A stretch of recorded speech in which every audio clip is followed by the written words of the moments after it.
മഴക്കാലമായി നമ്മുടെ കൂൺ കൃഷി പരീക്ഷിക്കാനുള്ള ഒരു സമയം.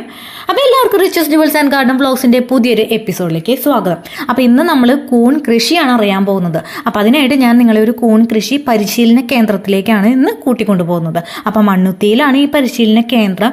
നടിയിൽ മുതൽ വിളവെടുപ്പ് വരെ ഈ വീഡിയോയിൽ നമുക്ക് കാണാം. വളരെ കൃത്യമായിട്ട് ആർക്കും മനസ്സിലാവുന്ന രീതിയിൽ വളരെ എളുപ്പത്തിൽ അധികം പൈസയൊന്നും ചിലവില്ലാതെ കൂൺ കൃഷി രീതി എങ്ങനെയാണെന്ന് നമുക്ക് പഠിക്കാം. അപ്പോൾ അതിപ്പോൾ വീട്ടാവശ്യത്തിനായാലും വാണിജ്യാടിസ്ഥാനത്തിലായാലും രണ്ടും നമ്മളിവിടെ പറയുന്നുണ്ട്. അപ്പോൾ ശരിക്കും പറഞ്ഞാൽ നമ്മൾ അറിഞ്ഞിടത്തോളം കേരളത്തിൽ കൂണിന് നല്ല ക്ഷാമമുണ്ട്. അപ്പോൾ പലരും ഊട്ടിയിൽ നിന്നൊക്കെയാണ് കൂൺ വരുത്തുന്നത്.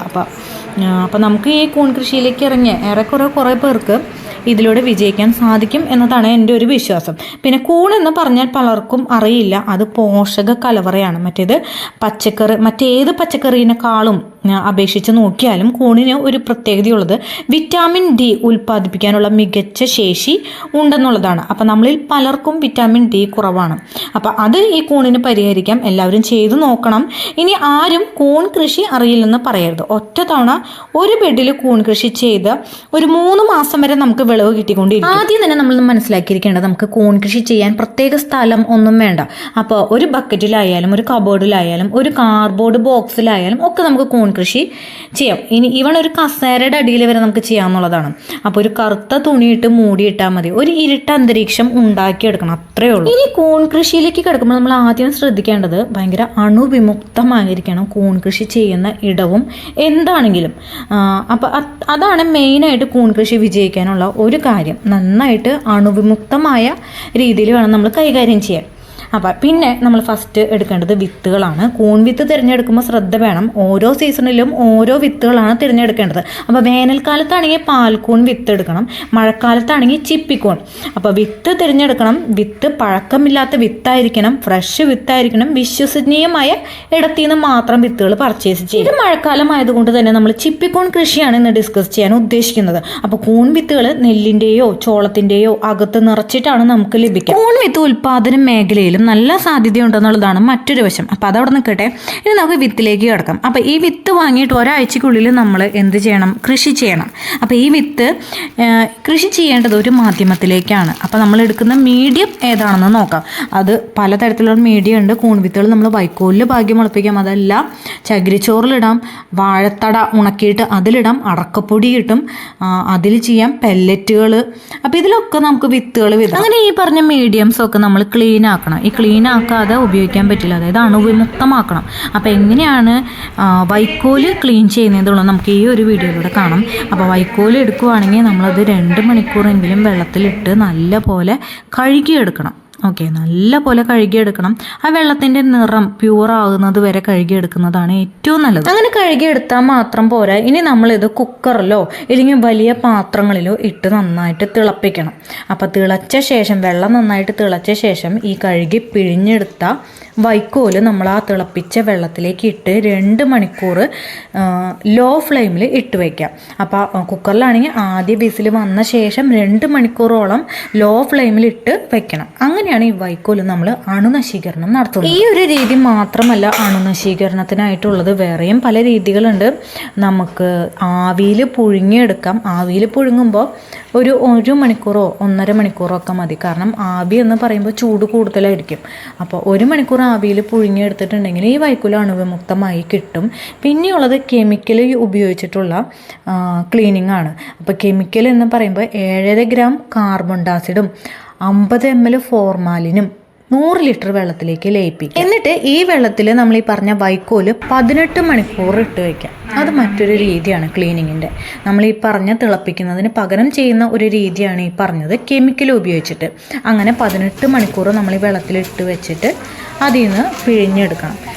അത് മറ്റൊരു രീതി. അപ്പോൾ നമ്മൾ ഒരുപാട് ചെയ്യുന്നവരാണെങ്കിൽ ഒരു 100 ബെഡൊക്കെ തയ്യാറാക്കാൻ ആവശ്യമുള്ളവർക്കാണെങ്കിൽ ഈ പറഞ്ഞ രീതിയിൽ കെമിക്കൽ ഉപയോഗിക്കുന്നതാണ് ഒന്നും കൂടിയും നമുക്ക് സാമ്പത്തിക അടിസ്ഥാനത്തിൽ നല്ലത്. വീട്ടാവശ്യത്തിന് വേണ്ടിയിട്ട് ചെയ്യുന്നവരാണെങ്കിൽ നമുക്ക് ഈ പറഞ്ഞ പോലെ വൈക്കോല് നന്നായിട്ട് തിളപ്പിച്ച് അണുവിമുക്തമാക്കിയാൽ മതി. ഇവിടുത്തെ കെമിക്കലും സാധനങ്ങളൊന്നും വാങ്ങി നമ്മുടെ കോസ്റ്റ് കൂട്ടണ്ട. വലിയ രീതിയിൽ ചെയ്യുന്നവർക്കാണ് അത് കോസ്റ്റ് ഇഫക്റ്റീവ് ആവുന്നത്. അങ്ങനെ കെമിക്കൽ കാര്യങ്ങളൊക്കെ അവിടെ വിട്ടേക്കോ. നമ്മൾ നേരത്തെ പറഞ്ഞ പോലെ നമ്മൾ തിളപ്പിച്ച് വെച്ച വൈക്കോല് അങ്ങനെ നന്നായിട്ട് തിളപ്പിച്ച് വെച്ച വൈക്കോല് നമ്മൾ ചൂടാറിയ ശേഷം, ആ വെള്ളം ചൂടാറിയ ശേഷം നമ്മൾ ആ വൈക്കോൽ അതിൽ നിന്ന് പിഴിഞ്ഞെടുക്കണം. അപ്പോൾ നന്നായി പിഴിഞ്ഞെടുത്ത് തണലത്തിട്ട് ഉണക്കണം. തണലത്ത് ഇടുമ്പോൾ നമ്മൾ ഒരു ടാർപ്പാളയിലോ അങ്ങനെ എന്തെങ്കിലും നമ്മൾ ഈ വൈക്കോല് വിരിച്ചിട്ട്, ടാർപ്പാള ഡെറ്റോൾ ഉപയോഗിച്ച് ഒന്ന് ക്ലീൻ ചെയ്തിട്ട് വേണം ഇടാൻ, അല്ലെങ്കിൽ ടാർപ്പാളയിലെ അണുക്കൾ ഈ വൈക്കോലിലേക്ക് വീണ്ടും കയറും. അങ്ങനെ ഈ വൈക്കോല് തണലത്തിട്ട് 60% ഉണക്കിയെടുക്കുക. അതായത് 40% നനവ് അതിലുണ്ടായിരിക്കണം. അപ്പോൾ നമ്മൾ കൈകൊണ്ട് പിടിച്ച് നോക്കിയിട്ടുണ്ടെങ്കിൽ നമ്മുടെ കയ്യിൽ നനവ് തട്ടണം, എന്നാൽ വെള്ളം ഇറ്റിറ്റ് വീഴാനും പാടില്ല. ആ ഒരു രീതിയിൽ വേണം ഉണക്കിയെടുക്കാൻ വേണ്ടി. അങ്ങനെ നമ്മൾ വൈക്കോൽ ഉണക്കിയെടുത്തു. കൂൺ കൃഷിയിലെ പ്രധാനപ്പെട്ട ഒരു സ്റ്റേജ് നമ്മൾ കഴിഞ്ഞു. ഇനി നമ്മൾ ഈ വൈക്കോല് ഇടാനായിട്ട് നമ്മളൊരു കവർ എടുക്കണം. ആ കവറിലാണ് നമ്മൾ വൈക്കോലും വിത്തും മിക്സാക്കി ഇടുന്നത്. അതെങ്ങനെയാണെന്നുള്ളത് കാരണം നമ്മൾ ഈ വൈക്കോലും വിത്തും ഇടുന്ന ആ ഒരു സെറ്റപ്പിനെ പറയുന്നത് ബെഡ് എന്നാണ്. അതാണ് കൂൺ ബെഡ്. അപ്പോൾ കൂൺ ബെഡിൽ നമുക്ക് ഒറ്റ പാക്കറ്റ് വിത്തുകൾ എടുത്തിട്ടുണ്ടെങ്കിൽ 2 ബെഡ് തയ്യാറാക്കാം. അതായത് ഒരു ബെഡിൽ 150 ഗ്രാം കൂൺ വിത്തുകൾ നമുക്ക് ചെയ്യാം. സാധാരണ നമുക്ക് കിട്ടുന്ന കൂൺ വിത്തുകൾ ഒറ്റ പാക്കറ്റിൽ 300 ഗ്രാമാണ് ഉണ്ടാവുക. അപ്പോൾ ആ ഒരു 300 ഗ്രാമോട് നമുക്ക് 2 ബെഡ് തയ്യാറാക്കാം. ഇനി ഈ കൂൺ വിത്തുകൾ എടുക്കാൻ വേണ്ടി നമ്മൾ എടുക്കുന്ന കവർ 50 മൈക്രോൺ പോളിത്തീൻ കവറുകളാണ് നല്ലത്. അത് ഏകദേശം 2 അടി നീളവും 1 അടി വീതിയും വേണം. അതല്ലെങ്കിൽ നമുക്ക് പോളിപ്രോപ്പിലിൻ കവറുകൾ കിട്ടും. പോളിപ്രോപ്പിലിൻ ആകുമ്പോൾ ഉയർന്ന ഊഷ്മാവ് ആ കവറിന് താങ്ങാനുള്ള ശേഷിയുണ്ട്. ഇത് രണ്ടും ട്രാൻസ്പാരൻ്റ് ആയിട്ടുള്ള കവറുകളാണ്. അപ്പോൾ നമുക്ക് പുറമേ നിന്ന് കൂൺ വിത്തുകൾ മുളയ്ക്കുന്നതും എല്ലാ സ്റ്റേജുകളും നമുക്ക് കാണാൻ സാധിക്കും. അങ്ങനെ ഇത്തരത്തിലുള്ള കവറുകൾ എടുത്തു. അതിലേക്ക് ആദ്യം നമ്മൾ ഈ കവർ നമ്മളൊന്ന് അടിഭാഗത്തേക്ക് ഞൊറിഞ്ഞ് കെട്ടണം. ഞൊറിഞ്ഞ് കവർ കെട്ടിയിട്ട് നമ്മൾ തല കീഴായി ഈ കവറിനെ മറിക്കണം. ഇങ്ങനെ ചെയ്യുന്നത് നമുക്ക് ആ ഒരു കൂൺവിത്തിൻ്റെ കവർ ആ ഒരു ഭംഗിയോട് കൂടി നിലനിൽക്കാനും കൂടുതൽ സ്പേസ് അതിൻ്റെ അകത്ത് കിട്ടുവാനും വേണ്ടിയിട്ടാണ്. ഇനി ഈ കവറിൽ നമ്മൾ ഹോൾ ഇടണം. നിറയെ ഹോൾ ഇടണം. ഏകദേശം 100-ലധികം ഹോൾസ് ഇട്ടാൽ അത്രയും നല്ലത്. കാരണം ഹോളുകളുടെ എണ്ണത്തിൽ നമ്മൾ പിശുക്കം പിടിക്കേണ്ട കാര്യമില്ല. അപ്പോൾ ഒരു സൂചി ഉപയോഗിച്ചോ ഇല്ലെങ്കിൽ നമ്മുടെ പഞ്ചിങ് മെഷീൻ യൂസ് ചെയ്തിട്ടോ കവറുകളിൽ തുളയിടാം. സൂചി ആണെങ്കിലും പഞ്ചിങ് മെഷീൻ ആണെങ്കിലും നമ്മൾ ഡെറ്റോൾ ഉപയോഗിച്ചൊന്ന് വൃത്തിയാക്കിയിട്ട് വേണം ഇതിന് വേണ്ടിയിട്ട് യൂസ് ചെയ്യാൻ. അതുപോലെ തന്നെ നമ്മുടെ കൈകളിൽ അണുക്കൾ ഉണ്ടാകാം. അപ്പോൾ കൈകളിലാണ് വിമുക്തമാക്കി സാനിറ്റൈസർ ഉപയോഗിച്ചില്ലെങ്കിൽ ഡെറ്റോൾ ഉപയോഗിച്ച് കൈകളൊന്ന് വാഷ് ചെയ്ത ശേഷം കൂൺ വിത്തുകൾ നമ്മൾ ഇതുപോലെ നിറയ്ക്കാൻ വേണ്ടിയിട്ട് വരാം.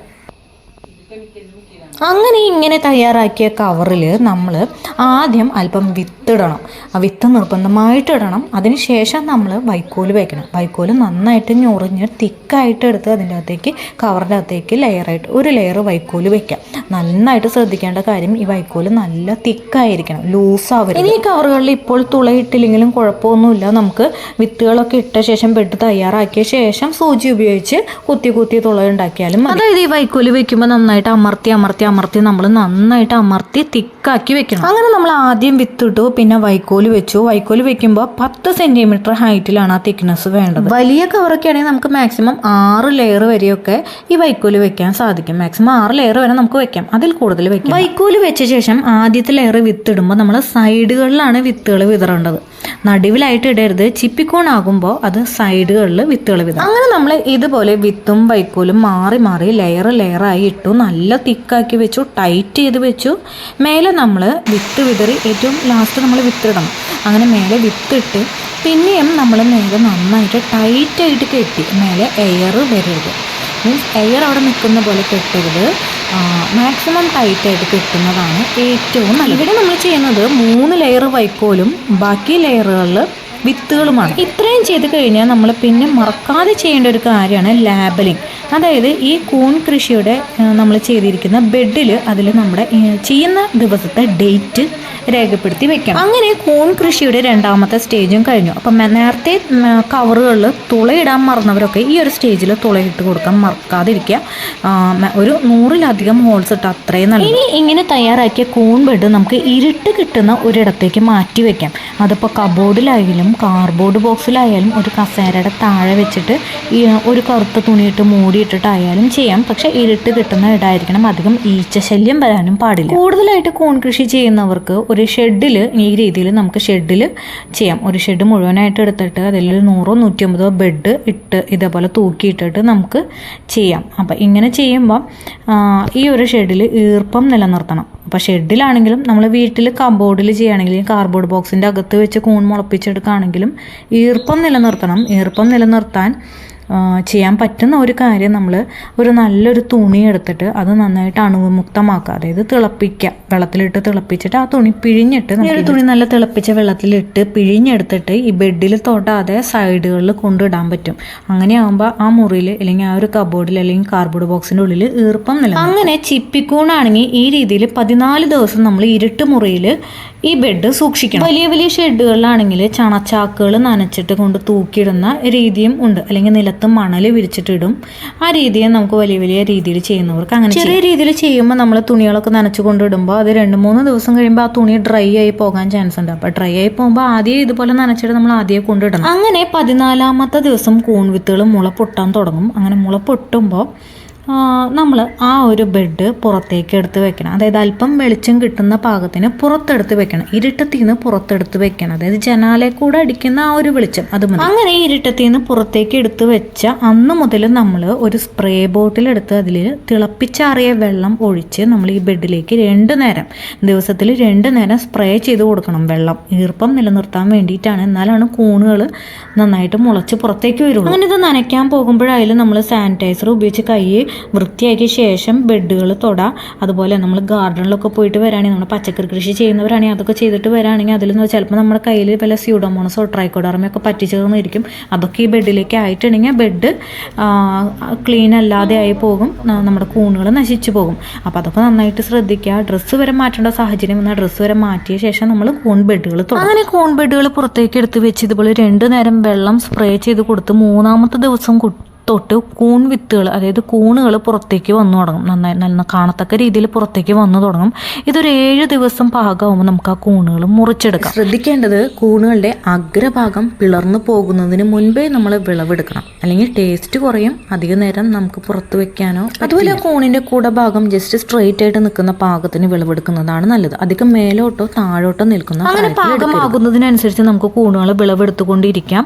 അതൊരു 2-2.5 മാസം വരെ നമുക്ക് കൂണുകൾ കിട്ടിക്കൊണ്ടിരിക്കും. ഒരു ബെഡിൽ നിന്ന് ഏകദേശം 3-3.5 കിലോയോളം കൂണുകൾ നമുക്ക് പറിച്ചെടുക്കാം. കൂണുകൾ അങ്ങനെ വിളവെടുത്തിട്ടുണ്ടെങ്കിൽ നമ്മൾ ഫ്രിഡ്ജിൽ സൂക്ഷിക്കുക. പുറത്ത് വെക്കുന്നത് പെട്ടെന്ന് കേടായി പോകാൻ സാധ്യത. ഇങ്ങനെ എടുക്കുന്ന കൂണുകൾ വിൽക്കാൻ താല്പര്യപ്പെടുന്നവർ നിങ്ങൾ വിപണി സ്വയം കണ്ടെത്തണം. അടുത്തുള്ള കടകളിൽ, സൂപ്പർ മാർക്കറ്റുകളിലൊക്കെ പോയിട്ട് വിപണി സ്വയം കണ്ടെത്തി കഴിഞ്ഞാൽ എടുക്കുന്നവരുണ്ട്. പക്ഷെ അതിരാവിലെ നമ്മൾ ഹാർവെസ്റ്റ് ചെയ്ത് പാക്ക് ചെയ്ത് പെട്ടെന്ന് തന്നെ വിപണിയിൽ എത്തിക്കണം എന്നുള്ളതാണ്. അല്ലെങ്കിൽ അത് കേടായി പോകാൻ ചാൻസ് ഉണ്ട്. ചൂട് അധികം ഏറ്റു കഴിഞ്ഞാൽ കൂണുകൾ കേടാവും. ഒരു തണുത്ത അന്തരീക്ഷത്തിൽ തന്നെ മാർക്കറ്റിൽ എത്തിക്കാൻ ശ്രദ്ധിക്കുക. ഇനി ഒരു കാര്യം കൂടി പറഞ്ഞില്ലെങ്കിൽ ഈ ഒരു വീഡിയോ മുഴുവനാവില്ല. അതായത് നമ്മുടെ കൂൺ കൃഷിയിൽ ബാധിക്കാവുന്ന രോഗം. കൂൺ കൃഷിയിൽ രോഗങ്ങൾ വരാതെ നോക്കുന്നതാണ് ഏറ്റവും നല്ലത്. കാരണം വന്നു കഴിഞ്ഞാൽ അതിന് പ്രതിവിധി വളരെ ചുരുക്കമാണ്. അപ്പോൾ ഇതിൽ വരാവുന്ന രോഗങ്ങളെന്ന് പറഞ്ഞാൽ ഒന്ന് പുഴുക്കൾ, അല്ലെങ്കിൽ ഈച്ചകൾ, ഇല്ലെങ്കിൽ ഫ്ലോറിഡ് ഈച്ചകൾ, മണ്ടരികൾ, പച്ച കളറുള്ള പൂപ്പൽ, കരിമ്പൂപ്പൽ, ഇവയൊക്കെയാണ്. അപ്പോൾ ഇത് വരാതിരിക്കാൻ നമ്മൾ അണുവിമുക്തമായ ഒരു ഏരിയയിൽ കൂൺ കൃഷി ചെയ്യണം. ഈച്ചകൾ വന്നിരിക്കരുത്. പ്രത്യേകിച്ച് മഴക്കാലമൊക്കെ ആകുമ്പോൾ ഈച്ചകൾ കൂടും. ഈച്ചകൾ കൂടുമ്പോൾ ഈച്ചകൾക്ക് ഏറ്റവും ഇഷ്ടമുള്ള അതായത് മുട്ടയിടാനൊക്കെ ഏറ്റവും ഇഷ്ടമുള്ള ഒരു ഏരിയയാണ് ഈ കൂണിൻ്റെ കുട പോലത്തെ ഭാഗം. അപ്പോൾ അവിടെ മുട്ടകൾ ഇട്ട് വെക്കുമ്പോഴാണ് പുഴുക്കളായിട്ട് മാറുന്നതും കൂണ് നശിച്ച് പോകുന്നതും. അപ്പോൾ പുറത്തേക്ക് എടുത്ത് വെച്ച ശേഷമാണ് ഈച്ചയുടെ ആക്രമണം കണ്ടു തുടങ്ങുക. അന്നേരം നമ്മൾ വേണമെങ്കിൽ ഈച്ചക്കെണികൾ സ്ഥാപിക്കുന്നത് ഈച്ചേനെ ഓടിപ്പിക്കാൻ ഒരു പരിധി വരെ നമുക്ക് അതിൽ നിന്ന് ഈച്ചകളിൽ നിന്നും ഈ കൂണുകളെ രക്ഷിക്കാം. കൂണിലെ രോഗങ്ങൾ അപൂർവമാണ്, എന്നിരുന്നാലും ശ്രദ്ധിക്കുന്നത് നല്ലതാണ്. ഇതുപോലെ ചില കൂണുകൾ കറുത്തു പോകും. ഈ കറുത്തു പോകുന്നതിനുള്ള കാരണം റൂമിലെ എയറേഷൻ കുറവാകുമ്പോഴാണ്. അതായത് കൂണുകൾ മുളച്ച് പൊന്തി കഴിഞ്ഞ് കഴിഞ്ഞാൽ പിന്നെ അതിന് എയറേഷൻ വേണം. അതുകൊണ്ടാണ് നമ്മൾ വെളിച്ചത്തേക്ക് എടുത്ത് വെക്കുന്നത്. അപ്പം അത്യാവശ്യം എയറും കിട്ടണം. അപ്പം ഇത്രയേ ഉള്ളൂ കൂൺ കൃഷി. ആർക്കും ഇതുപോലെ വലിയ സെറ്റപ്പ് ഒന്നും ഇല്ലാതെ കൂൺ കൃഷി ചെയ്യാം. വളരെ എളുപ്പത്തിൽ ചെയ്യാം. നമ്മുടെ സ്വന്തം ആവശ്യത്തിന് വേണ്ടിയിട്ടും നല്ല പോഷക ഗുണമുള്ള കൂണുകൾ നമുക്ക് സ്വയം ഉണ്ടാക്കിയെടുക്കുക എന്നുള്ളതാണ്. കാരണം നമ്മൾ കടകളിൽ കൂണുകൾ മേടിക്കാൻ പോയാൽ അറിയാം അതിന് നല്ല റേറ്റ് ഉണ്ട്. അപ്പോൾ കഴിയാവുന്നവരെല്ലാവരും ഈ ഒരു കൂൺ കൃഷി പരീക്ഷിച്ച് നോക്കുക. പിന്നെ കൂൺ വിത്തുകൾ ലഭിക്കാൻ നമുക്ക് അടുത്തുള്ള കൃഷിഭവനുകളിൽ പോയി അന്വേഷിക്കാം. അതല്ല എങ്കിൽ ഓൺലൈനായിട്ട് കൂണുകൾ കൊടുക്കും. ഈവൻ നമ്മളായാലും കൂൺ വിത്തുകൾ നൽകുന്നുണ്ട്. ആവശ്യക്കാർക്ക് ചോദിക്കാം. നമ്മൾ DTDC കൊറിയറായിട്ടൊക്കെ അയച്ചു തരും. പാൽക്കൂൺ കൃഷി രീതി നമ്മൾ ഇതിലൂടെ പറഞ്ഞിട്ടില്ല. അത് ഒത്തിരി പറയാനുള്ളത് കൊണ്ട് ഈ ഒരു വീഡിയോയിൽ ഇൻക്ലൂഡ് ചെയ്യുന്നില്ല. മറ്റൊരു വീഡിയോയിലൂടെ പാൽക്കൂൺ കൃഷിയുമായിട്ട് നമുക്ക് വീണ്ടും കാണാം. ഈ ഒരു വീഡിയോ ഇഷ്ടപ്പെട്ട ലൈക്ക് ചെയ്യുക, ഷെയർ ചെയ്യുക, സബ്സ്ക്രൈബ് ചെയ്യുക. നമ്മുടെ ചാനൽ ഇതുവരെ സബ്സ്ക്രൈബ് ചെയ്യാത്തവർ തീർച്ചയായും സബ്സ്ക്രൈബ് ചെയ്യാൻ മറക്കരുത്. പിന്നെ കൂൺ കൃഷിയുമായിട്ട് ബന്ധപ്പെട്ട് നിങ്ങൾക്ക് എന്ത് ഡൗട്ട് ഉണ്ടെങ്കിലും കമൻറ്റ് ബോക്സിലൂടെ ചോദിക്കാം. അതല്ല എങ്കിൽ സ്ക്രീനിൽ കാണിച്ചിരിക്കുന്ന വാട്സപ്പ് നമ്പറിലൂടെയും ചോദിക്കാം. അപ്പോൾ മറ്റൊരു വീഡിയോ ആയിട്ട് വീണ്ടും കാണും വരേക്കും നന്ദി, നമസ്കാരം.